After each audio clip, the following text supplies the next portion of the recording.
So, hello everyone. Let's slowly get started.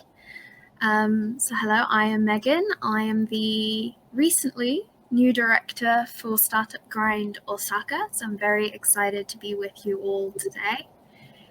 In case you have just want to say a quick welcome. So, in case you're not familiar with Startup Grind, I know this is a very heavy text. You don't have to read it. But just wanted to say, we are part of Startup Grind. We're part of the world's largest startup community. And a lot of our mission is focused around connecting startups. So for Osaka, we're hoping to connect the startup and innovation community within Osaka to each other, as well as connecting it with the international market as well.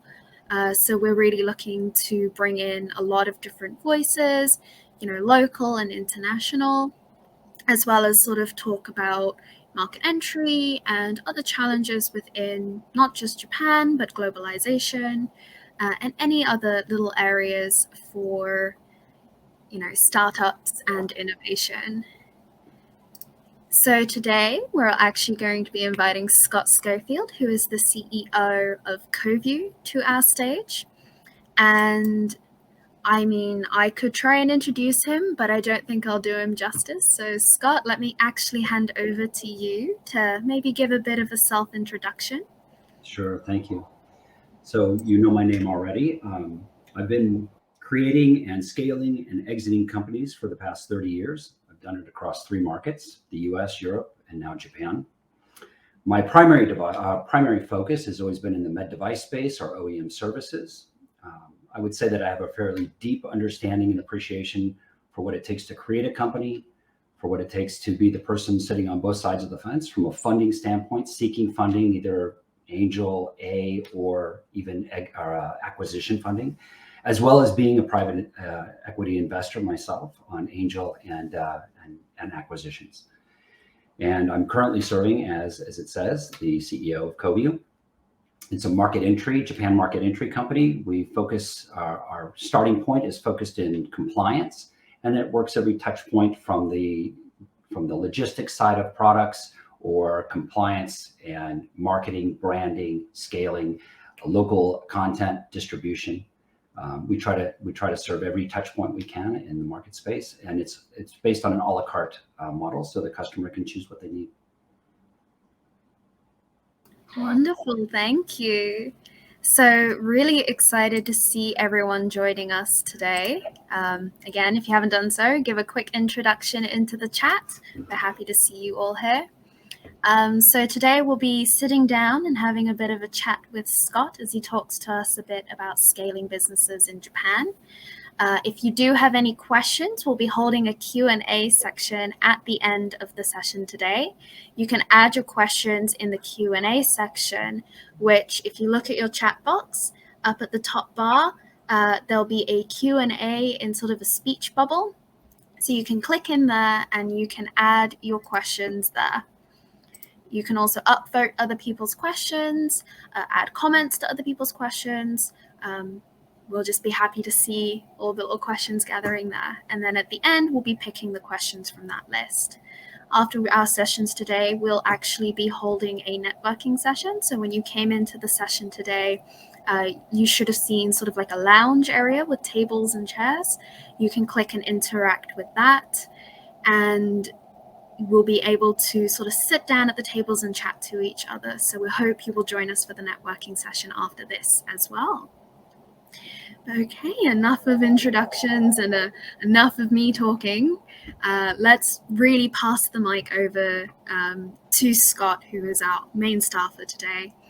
So Scott, let me start us off with one of our more easier questions. So, we've been talking a lot about scaling businesses in Japan. So in your opinion, what are some of the key areas that foreign companies should pay attention to when they are planning for their market entry or even continued success within Japan? Right.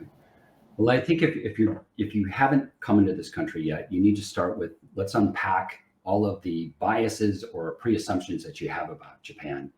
And you need to recognize that first, that it is unlike any market within the G7, and I think that could probably be said for the G20 as well. You need to understand that it's an insular society and market. The regulatory side, whether it's import compliance or within the market space itself, is ambiguous by design to keep you out. There's a very good, strong sense of nationalism here. So you have to understand that local is considered better or more trustworthy. When entering, you need to consider that there is a labor shortage here, and it is deeply impacted the way you do business. There's no real clear path today with the government on how to alleviate that problem. There's a lot of talk, but not quite the action that we're looking for. So you need to be aware of that when you're doing it. The next thing you need to understand is that from a communication standpoint, that Japanese read and write in 3 languages simultaneously. So when you think about that, affects everything from the point of looking at how you communicate with your teams, your distributors, your vendors, your partners, and as well as how you're communicating to the end customer with local content. And then lastly, you have to consider that you have to understand that there are very few percentages of Japanese people who actually speak fluently a foreign language, and that the inverse is true for foreigners. There are a lot of foreigners who can speak general Japanese, but being able to deeply speak local content or local language is something that needs to be earned over decades of work. And so finding that conduit of being able to speak and communicate within this market space is really important. And you need to understand that that's probably one of your bigger challenges. So with that said, the first thing that I would tell anyone is that they make sure that they have a very detailed market entry plan well before they start this process. A lot of people come in here thinking that we'll find an investor, or we'll get some basic money from a government and we'll do something. It's not that easy when you're talking about really building a company and scaling it up. The next part I would say is make sure that you test or prove the market before you go all in. There are a lot of things that are not going to translate that you're doing in current markets into this market, and you need to map that out, test it, and make sure that you're ready to go. I would say that, from a standpoint of that test market, you also have to realize that there are very few companies that have the money, like a Netflix or an Amazon, that can go all in, right? So if you're a small scale and you're coming in, that test market is needed, and you need a good plan on how you're going to scale it. And you need to most importantly, you need to own your entrance. Don't rely on third parties to build you and take care of it. You know your product or your service, you understand your mission in your company, and you know where you want to go. And you already have a language barrier problem and how that's going to be conveyed. So owning that entire process and controlling your scale is extremely important. And that starts with a good plan and a good test. Wonderful. I do agree with you. A lot of it is really in the details when it comes to Japan. So just a little bit of a curiosity. So a lot of the startup companies, when they're building their company or their product, there is a lot of trends focusing towards the business model canvas, which is this sort of quick, high-level overview of what your company is, what you do, and sort of what you plan to do. When you sort of look at the Japanese market that's so detail-oriented, and a lot of what you said also, like you really need to get into the details. You need to know your answers before the corporates are even asking them. How much do you think that is pushing sort of towards the older, more traditional version of a full business plan? And what do you think the key differences between that currently is here? Right. So, I mean, it's the cart before the horse. Which one do you want to do? I find that it's more important that you first detail your market entry plan and do your test. If you've proven a small test and you've got some traction in it, it's much easier for you. First of all, you're going to learn a lot in that process. What you came into on that plan is going to pivot and change throughout, maybe even weekly, in terms of what's going to be happening in real time in the market space. You learn so much during that process. So you've got this test, you've got this POC or a small market entry. You're proving that you can do it, that you can build revenue. That's when you go back and you start concentrating on the details of your partners, of what they want to hear and what you're going to do. But you're going to gain more insight from that test and immediately coming in than you will sitting back and trying to hypothetically come up with an idea of a detailed plan when you haven't actually done it yourself. Absolutely, that's incredibly important. So we've also learned that when you're expanding into a new market, building a team, creating a strong pipeline, and retaining sort of those high caliber employees are incredibly important activities, especially for foreign companies, not just for foreign companies, but especially for foreign companies. So are there perhaps any specific tips or tricks that you can share that maybe you and COVUE have tried within the Japanese market? Yeah, that's a good point. One thing you have to understand is that this is not only from the communication standpoint, but from the lack of labor here, that you need to break up your business and decide what is essential within Japan. So your customer support, your back end side of your operations of customer care, that interface, whether it be with a distributor or with a VAR or with the consumer, that's going to be important. That's local. But wherever you can keep some of that outside of Japan, where you can do it in a different language, your home language, your native language, it's going to be key, because you're being able to scale in here needs to be really focused on, one, your back end support, and two, your ability to do the sales and marketing. So when you're building something, we looked at our business. We have our core business, which is Japan, and it is a all Japanese team. That's our core. And then in our exterior face, which is our outside Japan, our large client interface, that is in all traditionally either English or it's going to be in Chinese. And so those teams are highly focused on that. And then you have this atmosphere in between. We needed to create a conduit to be able to communicate very well. And that's where we focused on our high performance, our high quality team. And we installed those as that conduit in between. So you get a nice concentration of local in here. You're able to communicate between the two pipelines of sales and operations. I would say that's one model that you can try. It seems to be working for us. That's really interesting. You also mentioned earlier that there is a bit of a labor shortage within the Japanese market at the moment. What have you sort of done to get around this labor shortage, and what sort of tricks do you have to share on that? Yeah, exactly. So, I think we went through this process like every company has done, where you're reaching out to search companies or you're placing advertisements. And one thing that you realize is that you're being recycled a lot of the same people. There are about 6 jobs, I think, six people for every, 6 jobs for every one person. So you have this problem on how you fill the pipeline and getting quality people. There's some cultural sides here too. When you're a young person in this country and you're emerging out of university, if you're not out of a top tier school, if you're in a top tier school, you're out. You've already got a job by the time you're in your 3rd year and you're committed. But the second round or second tier level of schools, those young people are coming out and they have a challenge to meet. They need to gain experience before they can actually get an offer for a full-time job. So they may be spending the next 3 or 4 years gaining that experience through contract labor, work environment.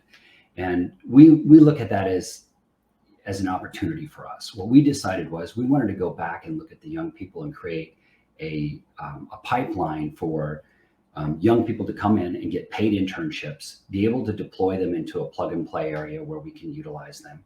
They're gaining experience from us, they're getting paid. And then the top tier, if we see a good fit with us, we want to keep them and we move them into a full-time role.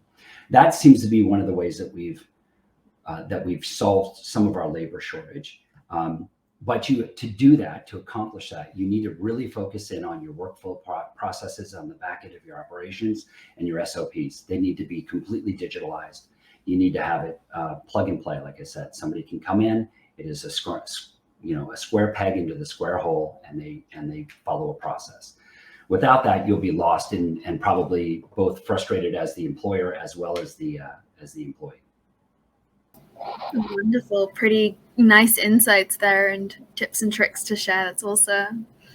So your company, COVUE, you tend to focus on customs compliance and being an importer of record for companies looking to bring in products to Japan. Are there any anecdotes or stories that you can share that founders and entrepreneurs in Japan could potentially learn from and avoid mistakes in that area? Yeah. So one thing I would say is when you're coming into this market, localization is extremely important. And it doesn't matter whether you're a SaaS, a software, or a product. Localization is the first key, from content on your product or services. And then you have to think about making sure that you have customer care and customer support. This society still likes to pick up the telephone and talk, although we're gravitating toward more and more chat, but it needs to be a local chat. And then if you're, I look at companies that have failed. Where they have failed is where they did not localize their packaging content. They've stuck a little label on the back just to cover up in whatever home language they've got, and it's got Japanese. From a consumer perspective, automatically they know that you do not have a footprint here. Those product companies that have spent the time to integrate their packaging, localize the content, tend to do about 30% better in sales when they're doing it, and they gain more trust. The consumer's mindset is that they're actually here with a footprint in the country. From a SaaS side, same can be true, but more focused on your customer care and your customer support. It is so critical that you have that. You can't rely. I've seen companies come in, very nice SaaS companies that have come into this market space. In fact, one in particular was coming out of North America. It had 3 very, very large organizations that wanted to become customers.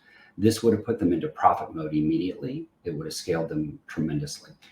They didn't want to spend any time. They wanted to mirror what they were doing in North America and provide kind of a loose customer support that's basically canned responses. You have to think that might be working when you're in a synergistic market, when you're scaling, let's say, from the US to Canada, where you've got common language, you've got common NAFTA from a trade agreement standpoint. It doesn't work here. So you need to focus. They needed to focus on doing that. They sat back. They pulled out of the market. Within 4 months, they had a competitor who was completely localized. They tried to re-enter the market, and they had no opportunity to gain any traction. I've seen that. So that was a B2B. I've also seen that from a business suite standpoint on a SaaS, where they relied on VARs, and those value-added resellers were not gaining any traction or compensation from the monthly fees.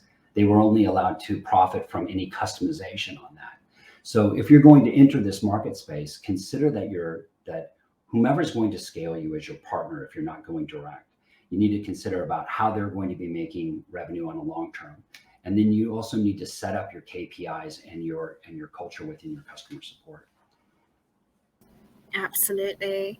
So sort of related to that, like how much weight would you then put on, for instance, the branding and the marketing for foreign companies sort of entering into Japan, perhaps compared to some of the other markets out there? I know you mentioned North America. Yeah. So, branding and marketing is essential. First of all, you have to realize if you're doing anything, most marketing is now digital. You don't get any carryover that you get from, let's say, an English marketing campaign. You'll get a lot of carryover if you're doing a campaign in the US or Canada, and it'll bleed off into Australia and the other English-speaking markets, as well as the European markets, because that's their common language for business. So when you're coming into this side, you've got to remember that you're getting no carryover. You need to start from here, from the local perspective, and build your branding and your marketing. You need to take time to really think it out and plan it out. And don't come in. I would not recommend somebody coming in and believing they can just get away with doing nothing and hope that a third party is going to scale them and make them successful here. You need to control and own your market entry. You need to control your branding and your marketing, and then build that brand off of it. And from there, you fill in with your partners. So it's extremely important to make sure it's localized and you have the investment to do it. Absolutely. I've seen that myself as well. Like if we launch a campaign in English, we're getting picked up from all over the world pretty much. Like you mentioned, Australia, Europe, Canada, America. And, there's also a lot of countries out there that they use the internet a lot in English. So they're also picking up into that catchment. However, within the Japanese market, we don't really see that so much. Everything is so Japanese focused. There's almost its own little ecosystem functioning in this country. So I do stand behind that. If you are coming in, do consider your branding and marketing. As a marketing person myself, really carefully. Like get somebody also locally on the ground that can support you with it. Be that in your own team or a specialist company if you're able to afford that, because there is so much little nuance that you need to think about that you can help sort of refine how you are portrayed in this market, which is very important. Yeah. I've seen a lot of customers or clients have come in believing that they can actually manage their marketing campaigns with exterior. Either they'll say, oh, we're going to manage it from another group that's handling our UK side. Usually within 3 to 4 months, they realize that's a complete failure. When you do market and you are going to use an outsourcing marketing firm to help you, make sure they're local. They're in Japan and they know what to do. Absolutely. Just if you don't mind me coming in with this, like to give you a little bit of an example. So I've done marketing campaigns that have spanned over the UK, America, and then in Japan. And we had to actually run a completely different campaign for Japan. And it was something just as simple as Japan is a very text-heavy country. You turn on the TV and there is so much text on the screen. It's almost intimidating to someone from the Western market who has gotten so used to advertising and TV shows taking on this minimalist approach. So when your advertising and your marketing campaigns sort of start fueling up, when you look at it for the Western market, you're looking really on that, hitting almost a home run in one go with a minimalist design, nailed down onto your point. Whereas when we look more at the Japanese market, there's more on explanation and why, more text. And I see that as like a huge hurdle that some companies who decide to do their own marketing or just to localize their marketing from another market into Japan, that's sort of the very first hurdle they run into. It's just that difference in how the communication style is here. Yeah, that's correct. I mean, the 8-second soundbite does not exist here. It's not successful. Absolutely. Sorry, we've quite pivoted there a little bit. So in your experience, what are really the key differences between sort of foreign companies looking to bring in physical products to Japan compared to some of the foreign companies looking to provide sort of these SaaS-based services? There are more similarities than there are differences. I would say that from a SaaS standpoint, you're a little bit more limited on how you're going to scale. You only have a couple of directions to go in terms of sales channels.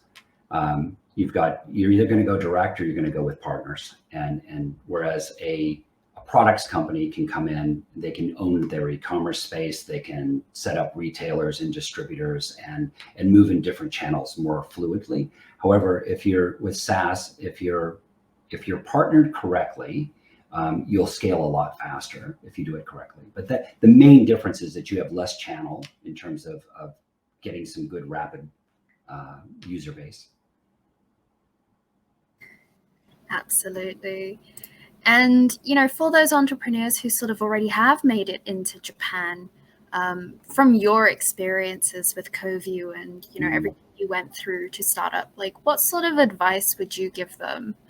Like maybe 3 points that you think they should absolutely take into consideration if they're already here. Yeah. So the first thing I would say a local company to do is think out of the box. Be more creative in your thinking and be more receptive to pivoting on adjustments within your plan to the market entry. And don't be afraid to make those pivots. Don't hold for a long period of time. I see a lot of local companies, local startups that just sit because they had this plan and they just cannot conceptualize making any pivots or changes. They're supposed to go forward. And that's a cultural thing. So you have to overcome that. One, think out of the box.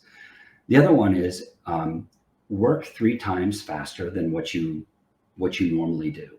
And I mean that because you're going to be on equal footing in terms of a performance with your foreign competitor.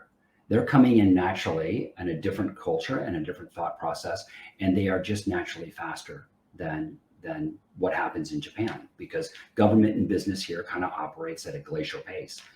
So working 3 times faster than what you believe, than what you feel like you're normally doing is a good thing.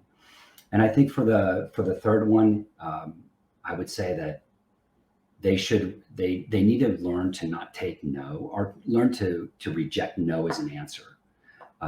This culture is very easy to accept. No, you cannot, and then they don't move.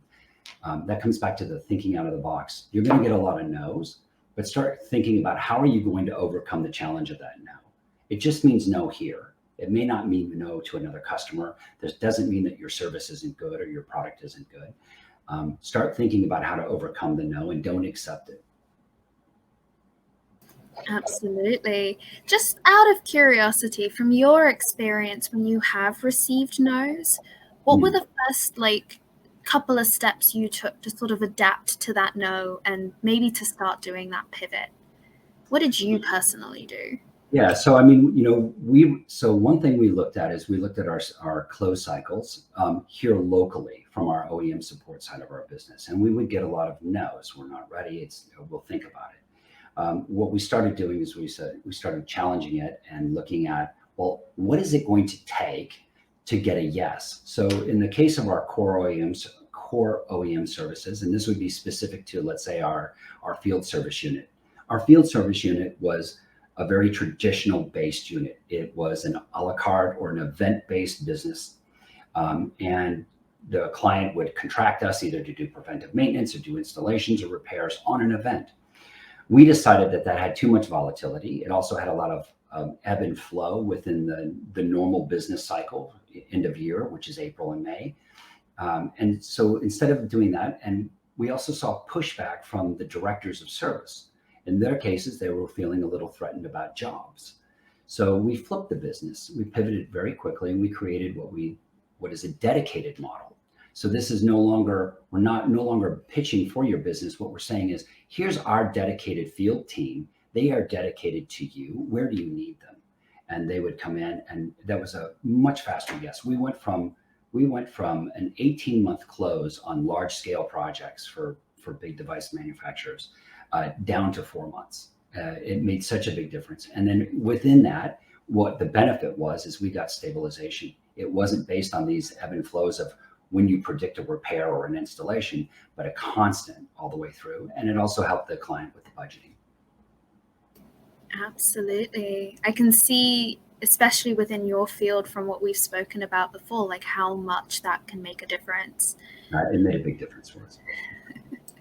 So sort of related to that, are there actually any horror stories that you could share to the people that we have in our audience around sort of those foreign companies that are eager to sort of secure strategic partnerships in Japan, and in the process perhaps gave away some of their IP or product rights? And how would you advise them to go about it differently? Yeah, sure. Yes, we've seen a lot of horror stories. Both from a technology standpoint, in terms of if you own a specific IP, or in terms of a product rights standpoint. So a lot of people don't understand that if you have a regulated product, let's say, and you're entering this market, you're going to need an importer of record to do it if you don't have your own entity here. When you do that, in a lot of cases, like med device or cosmetics, you're actually giving up your product import rights. So when you're looking for a partner, if you decide that you don't like compliance and it's too confusing, I don't want to do it, and you pass this off to your distributor, they are now your master distributor, whether you like it or not. That's the truth. And then when they are not performing to the level that you expected, or you wanted to add someone, they very quickly realize they cannot do this without without passing the product through that distributor. The same can be said from an IP standpoint.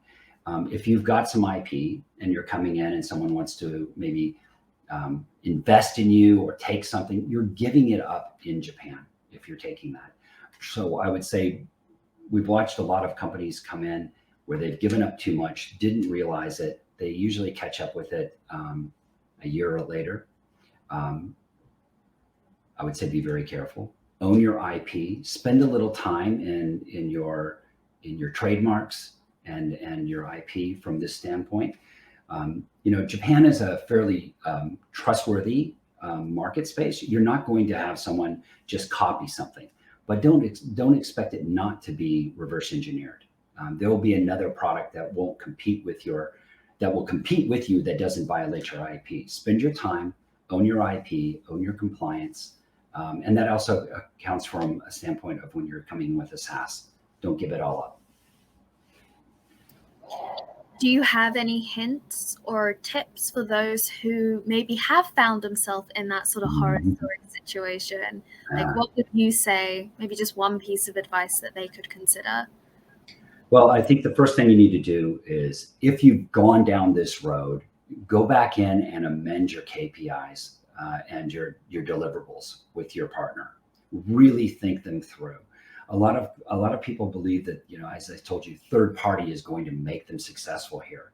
And really what they don't realize is they might have come into a certain market area and they didn't realize that partner is only going to focus here. But they own the complete product rights. So going back and trying to have a new conversation with that partner, or if you can back out of it and amend, it's the most important part of it. There's not a lot you can do if you've gone too far down the road, and it just creates animosity and stress between your company and your partner. Have the conversation early, see what you can do to amend it, or at least if you can't amend it, get them to agree to deliverables that if they can't deliver on those, then you get to exit. I think that's some incredibly wise advice there. Communication is a huge part, I think, in business in general, but in Japan, there's just sort of that extra layer to it where you really have to make sure that everything is communicated and upfront and clear. Yeah, and that's why it's extremely important that when you're investing in your people, those key people are bilingual, truly bilingual with your native language and with Japanese. And make sure, I would always recommend start with a Japanese national as your key person. Things will move a little faster, but a very fluent person so that you can start building a good understanding of what's taking place between your partners, the communication between you and your partners. Don't rely on your partner to translate for you. Trust me, they'll leave something out. It's intentional.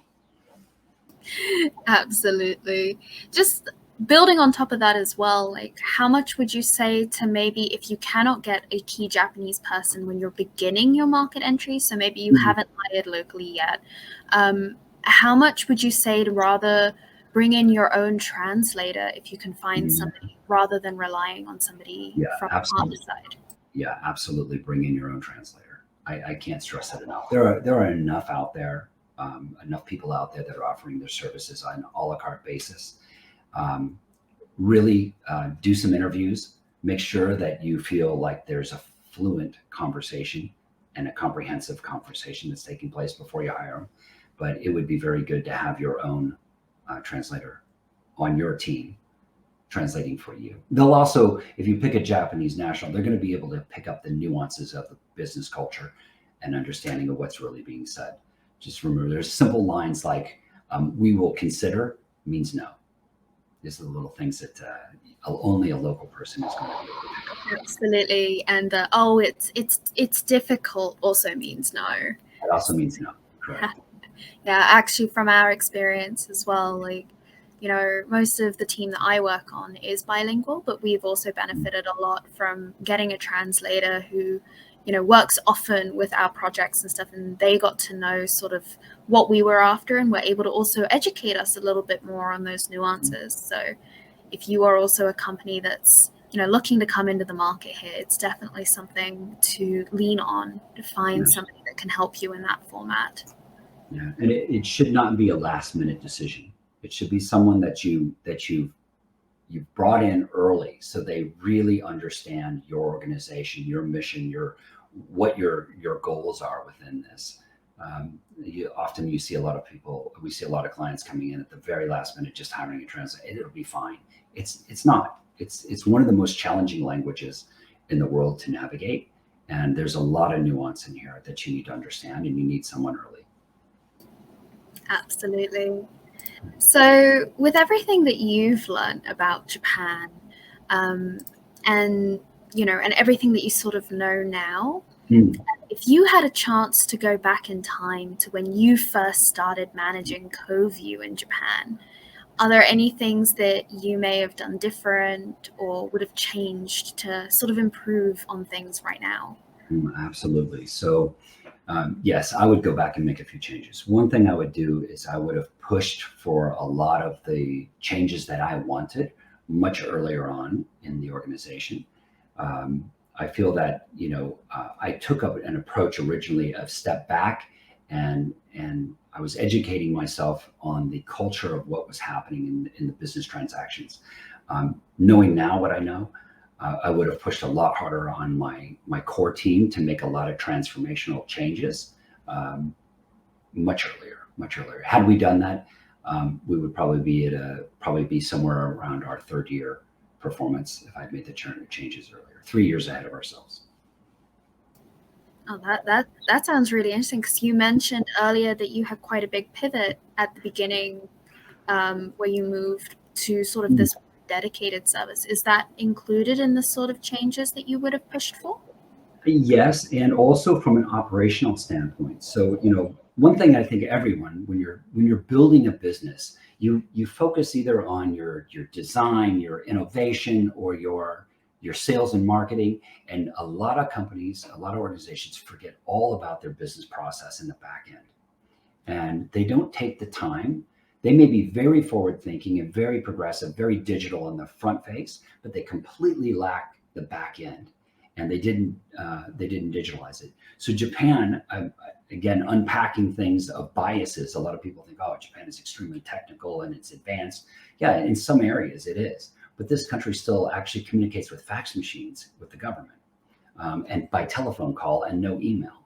So when I look at what was set up in our business operations on the back end, they were more traditional style, because that was the business culture. For me, I would have pushed a much faster and harder turn on the digital transformation of the organization. I know digital transformation is quite a trend in Japan right now. There's a lot of pushing for it to actually start taking place. And there's a lot of pushback to not do it as well. So related to that pushback, have you found yourself in a situation where, by being on the other side of that digital transformation, by having everything sort of digitalized already, when you're starting to deal with some of the more traditional based clients, are there any sort of communication issues or sort of like glitches, as they're not quite up to speed or at the same level as their technical transformation as you are? Yeah, for sure. I mean, obviously, when you're dealing with any governmental agency, it is quite frustrating, because we are completely digitalized, but we've learned how to route our communications digitally out and into the government a little easier. When you look at a client perspective, I mean, it's the old adage, you can bring the horse to the water, but you can't make them drink. We will try and install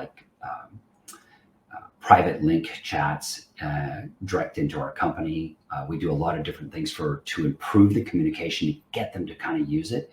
But we get a lot of pushback on that side. We just don't take no for an answer. What we do is we point out that when they are operating traditionally, whatever performance they were expecting is about 75% slower. If they would just come over to our side, they need no investment. We'll give it to them.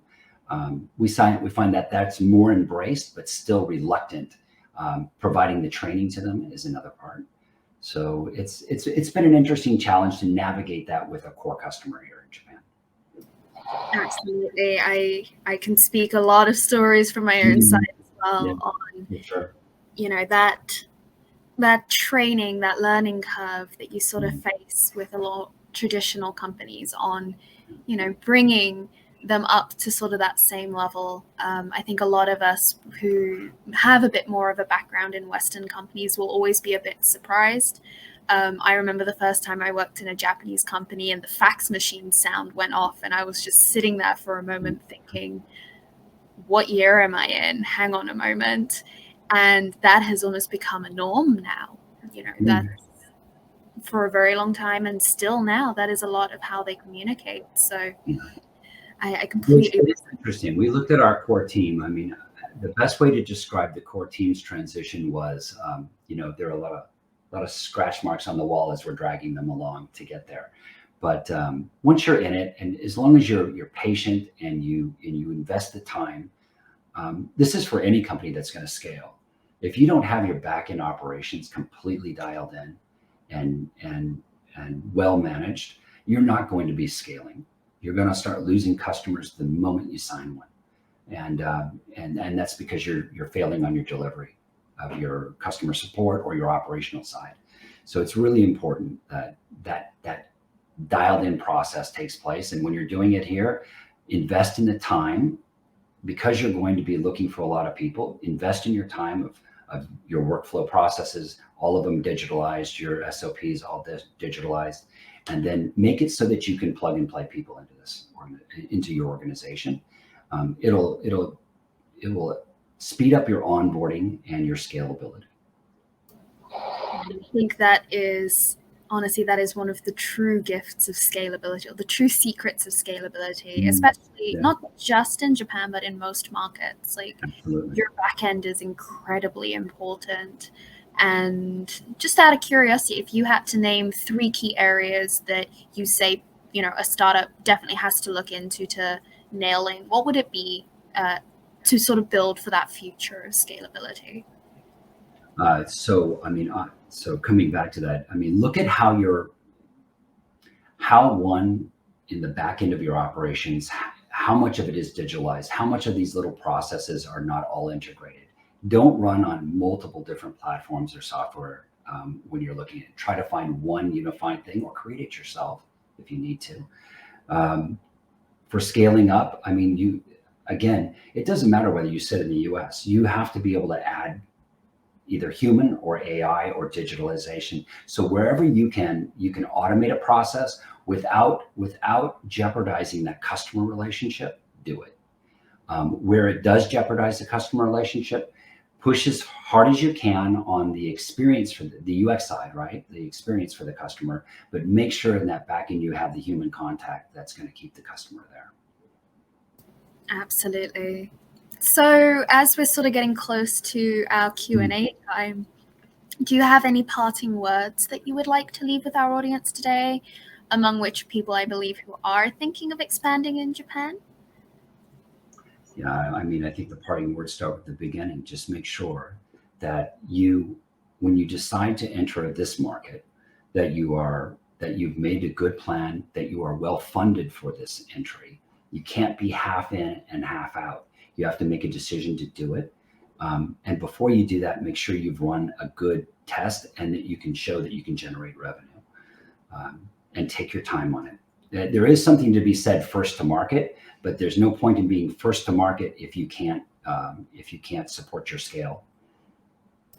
Absolutely. To add to that as well, something we say in our company a lot actually is, your small win in Japan is always much more valuable than a big win overseas, as a lot of the Japanese companies, when they're looking at your product or looking at your service, they want to know, does this work in Japan? Can I rely on this in Japan? Like, great, works overseas, but what about here? So absolutely agree with you on that front. Yeah, I mean that goes back to having the footprint here, whatever size of it is. That feeling of localization for your customer or your partners, it needs to be in place if you're going to be able to do that. We're talking about what could I have changed. The one thing that I look back on reflection is that when you're a new company into the market space, if you haven't earned your trust and you haven't really earned a lot of wins to build your brand, it is an extremely long process to gain trust and to gain sales. It can take up to 3 years to build that brand and that recognition. So really consider about how you're going to present yourself and enter this market so that you can reduce that timeline of getting really good traction. Absolutely wonderful. So we'll actually be opening up for Q&A. We would love to see some questions from the audience as well. Thank you for the person who just gave a little applause there. So we have a Q&A button at the top of the chat, next to the chat button actually. So it's a little Q and a speech bubble. So you can click on there and you can add in some questions. So if you do have questions for Scott today, do type it in there. I would love to see and pick out some of them today. Just waiting for a few to come up. I'm sure you're all typing away vigorously. Maybe my little helper can put a question up on the screen for us. There we go. Wonderful. Thank you. So our first question is, you spoke a lot about attraction of talent and creation of programs to attract high potential young employees. Does COVUE do anything different when it comes to compensation and benefits for talent retention? Thank you, Brian. And yes, we do. When we looked at this, when we looked at building our business here and that lack of talent, one thing we knew is that some of that talent was going to be offshored. And retention and loyalty was really important to us. So what we did is we made a decision that we were not going to compensate that team member within their local country if it happened to be a lower rate that would be Japanese. So we compensate the same amount that we would do someone in Japan as if they were living here. So if we bring someone into this country, we support their visas, we provide their housing. It's very difficult to get. We do a lot of extra benefits to people who are coming from the outside. But the same can be said with the pandemic locking back down. We don't change what we're doing with our offshore team members. We treat them just as if they were in Japan, and they are compensated just as well, equally. So that was kind of the difference that we did. And we found that by doing that, we certainly got a lot more loyalty, and our productivity was much better. Absolutely. Wonderful. Okay, so maybe we can have another question up on the stage. There we go. So how important do you value FaceTime with the client and or partners, and how much time should I plan for this? Well, this comes back to the language barrier that you're faced with already when you're coming into this market space. FaceTime is extremely important for you to build your relationship with your client and or your partners, and even more so if it's your partner. If they are not completely aligned with your plan for entry, you're not going to be very successful at it all. So I would expect, for us, we spend a tremendous amount of time with our people, with our clients, with our customers. I think I'm trying to think about like a percentage of it, but from our online digital side of our business, I would say that 15% of our sales time is spent with it, because that's a digital side, but our compliance teams are deeply involved with our customers. 75-80% of their time is spent with a client. You have to kind of balance that out with a partner at the very beginning. You should be 75% of your time should be working out your processes together and your plans together, and you should be deeply involved with them and completely aligned. Absolutely. Just to also build on top of that question a little bit. So we're sitting with a little bit of a global pandemic at the moment, which is sort of hindering a lot of our face-to-face meetings and what is traditionally seen as our FaceTime within Japan. What sort of advice would you give people sort of in this new age of online communication? Yeah. Well, I actually look at it from a glass half full. So yes, the pandemic was horrible, and it remains to be horrible for those who are affected by it. But from the Japan cultural standpoint, business cultural standpoint, in Japan, FaceTime is so important, and you're spending a tremendous amount of time traveling and meeting with your clients and your partners, and investing a lot of time in that. There are some business cultural aspects of it where you're doing at dinners, and it can be a very long process. What you would think would happen in 2 or 3 days may take 5 to 10 times longer. So I look at the pandemic really sped up Japan reluctance to actually go into this space of virtual conferences. And I like that what's happened is it's actually shortened it up. And now that it's more acceptable, it first started where no one had their screen on. Now we see everybody with their screen on. We see more, it's more prompt responses to be able to get a meeting. So I view this actually in a positive light. I hope that it will continue in a lot of areas. I think it will, that the first 2 or 3 rounds of meetings might be occurring now digitally rather than having to be a sit down and face to face, which should help speed up your close time. So I would say embrace it and push. Awesome. Wonderful. Thank you. We marked that as answered. So I think we have another question sitting in Q&A. Just a quick reminder, if you do want to ask questions, do pop them in the Q&A. We would love to bring them up on the screen, chat through them. Love to hear your voices too. Okay, for an enterprise SaaS company, office desk reservation experience, what is the best way to find the good type of partnerships for introduction of service in Japan? Yeah, that's a challenge everyone faces on this side of it. I think the best way to find partnerships, first and foremost, you've got a lot of local kind of startup groups that'll help you out. I'm not a big proponent of saying, go and find a dedicated person to push it right away. What you should be doing is stepping back and looking and pre-identifying the key partners that you want to go after. And don't just be stuck into just what you see on the first page of a quick search. Really kind of dial down in and look at the different vertical areas that might be synergistic. You may think that company A is perfect partner for you, but you didn't realize that company C down here indirectly has more access to what you're looking for. And this partnership would have been a better one and faster in terms of scalability.